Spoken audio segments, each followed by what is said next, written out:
The parliamentary inquiry into the alleged $30 million petroleum saga concluded with an outcome that will surprise many. There was no wrongdoing on the part of all individuals involved.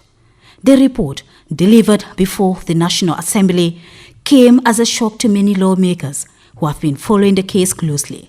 But these people told us that there was no iota of bribery found in this report. And they also informed us there was no money laundering.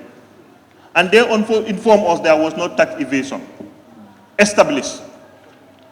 And they made some recommendation which does not tally with their findings. I then have to be very suspicious. Was there any witch hunting embedded in the whole thing? Because if you are given a job to do, you did that job, and you telling people that we have not seen what you have alleged, and your recommendation is censored, I suspect that something wrong happened. We must have a starting point, and this is the actual starting point that we need to set example. So much so that everybody who is involved will know that public funds should be utilized properly. The saga drew national attention over the past year after the member for Lower Salum, Honorable Seni Jawara, led a parliamentary push to investigate the alleged irregular importation of 36,953.614 metric tons of petroleum by the Gambia Petroleum and Energy Company. The value of the products was estimated at $30 million. Despite what some described as clear evidence of financial mismanagement and high-level interference, the Joint Committee concluded that there was no basis for prosecution, leaving many lawmakers visibly frustrated. The key witnesses were nowhere to be seen. Investigations were put to a halt. Where can we have the property that we need from that investigation? Number two, when you read the conclusion, don't only read the first paragraph and stop there. Go further down. I am seeing here is we are telling one another that ministers are not accountable to this honorable house. And I think that is a way of misinforming this National Assembly. Honorable Seni Jawara condemned the findings, stating that nothing should stop the authorities from taking action when the evidence is right before them.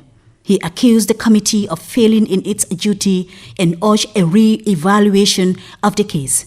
Monies were given to the police that you can authenticate that monies is given because it was handed over physically. It's not in the record.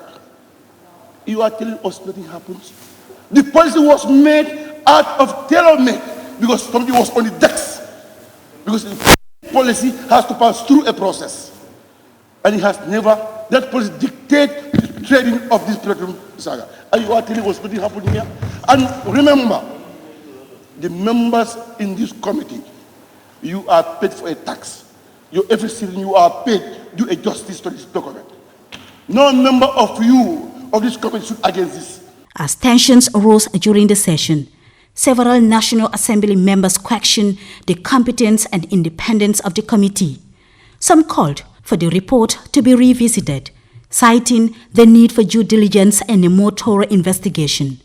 Every witness in this document, there is a witness testimony, finding, and recommendation attached to it.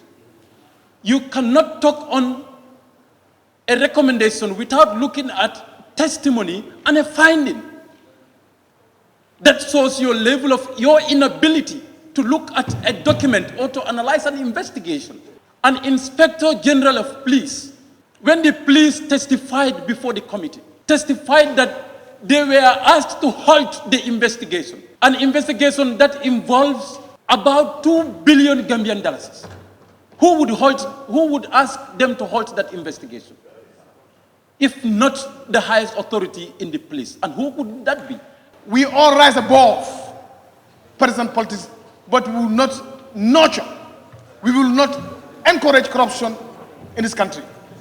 Your report detailed out that there is no iota established of money laundering, corruption, tax evasion, and misconduct. You cannot base misconduct on speculations and uncertainty. I refer you to the Constitution.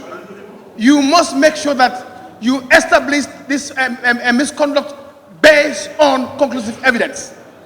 So recommendation must be reviewed. The committee must I'm not saying that we should not adopt the report, but the recommendation has to go back to speak with the report. With public interest high and trust in the process now in question, the question is, did the committee fail to deliver justice, or will the committee yield to pressure and reopen the investigation? The decision now rests with the National Assembly. Janket Ture, GRTS.